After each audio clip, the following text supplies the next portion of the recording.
Hello everyone, I'm Christina Marie, this is Chrysalis Creations. Thank you for coming to my channel. If you're not already, please subscribe, like, share, comment below. Today's Mother's Day. So first and foremost, happy Mama's Day to all the mamas, babies mamas, grieving mamas, and those of us who are kind of stuck in between. For some of us, Mother's Day isn't always the greatest day as it should be. For some of us, holidays in general are kind of hard to get around positively because of how we were brought up or what it is that we're going through that we don't talk about openly for other people to understand.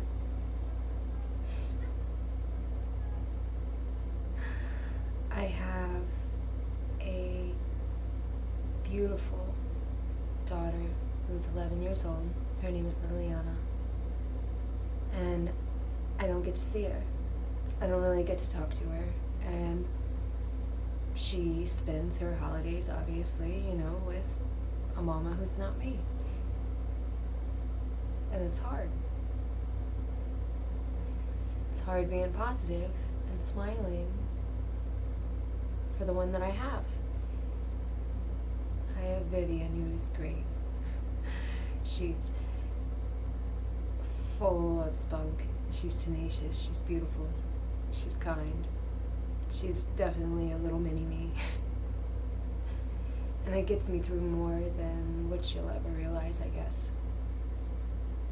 But that doesn't make it easier. We distract ourselves sometimes from feeling by being busy or surrounding ourselves with things or trying to keep our mind as busy as possible to not think about that part of you that's missing. And there's the other aspect of it. People like myself who didn't really have a positive maternal influence in their life. I had a mom who, growing up, I thought hated me. She was 15 when she had me, and even to this day, if we go and we talk about things, it was always my fault. In her opinion, in her mind, everything that happened to me was my fault. And being a mom, I know that's not true. Being a mom with two beautiful girls of my own, yes, you know what? They're strong. And yes, sometimes I think about the things my mom did to me, and it stops me. It stops me because I could never hurt my child on purpose. I could never grab a 2x4 and beat my child after I've forced her to swallow poison and beat her so bad that she throws up and call that her fault. I couldn't do that. I couldn't cover my children's face with makeup and send them to school and have them tell whoever comes in that you slipped and fell. I couldn't do that. I love my children. And I understand that my mom was going through stuff with her own mother. I get that. But that wasn't my fault. I understand that my mother was going through things with my father, but that wasn't my fault. I don't have a connection with either one of them. I have a stepmom who, tried, I guess, more than either one of my real parents, but still,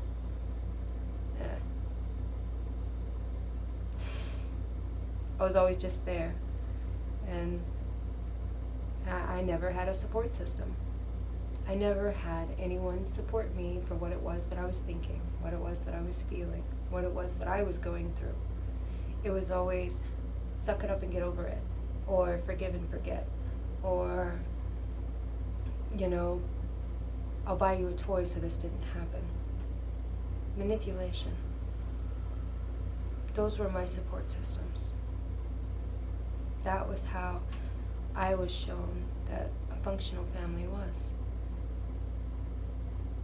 So days like today and holidays in general, when we're supposed to reminisce on how good our family is, they're not easy for me.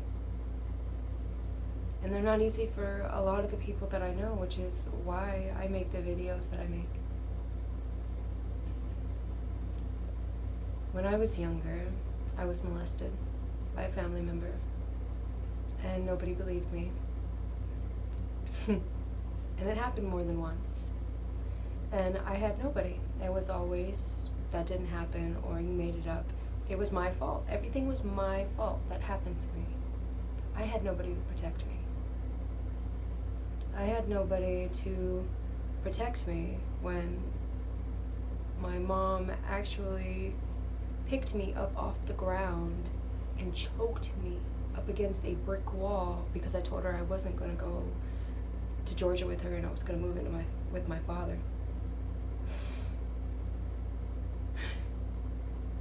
This is why so many people become addicts. A lot of people who don't know what it's like to live in a broken home, or to struggle with depression, or to struggle with loss, or to struggle with PTSD, because my nightmares were, of my grandfather and my mother. Those were my real life boogeyman. And I was told before I was even like 3 or 4 years old that Santa Claus wasn't real. Nothing magical in this world was real, and the only thing that was real was the Bible. That was my life. I couldn't do that to my children, because faith makes everything real, and we have to believe that there is beautiful things in order to get by. My children are magical. My children are beautiful, and my children get me through. But unless if you know what it's like to go through addiction, to go through the nightmares, to go through the struggles, and not have some sort of outlet, days like today will swallow you up whole. They will drain you of everything good. And it's harder to do than it is to say.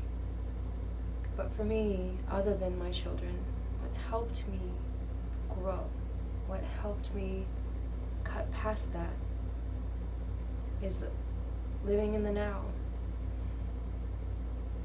And it's easier to say, because you can go around and you can smile and pretend that you are 100% and then go to sleep and the nightmares come. Then what? They can't hurt you. You have to be in control. And there is a difference between living and surviving. And this whole lockdown, quarantine, coronavirus pandemic is the only pause button we're going to get in life to really look at our life and decide, are we living or are we surviving? It's the greatest mass awakening period there is. And I am so thankful that I have what I have. I am so thankful that I have become what I've become with everything that was against me. I am proud of myself, and I am proud of my children, and I am proud of anyone who is watching this video going through something and can relate to me and still alive. Because once you get into that dark, downward spiral, and it's almost impossible to come up. Smile through it, breathe through it, and I promise tomorrow will be better.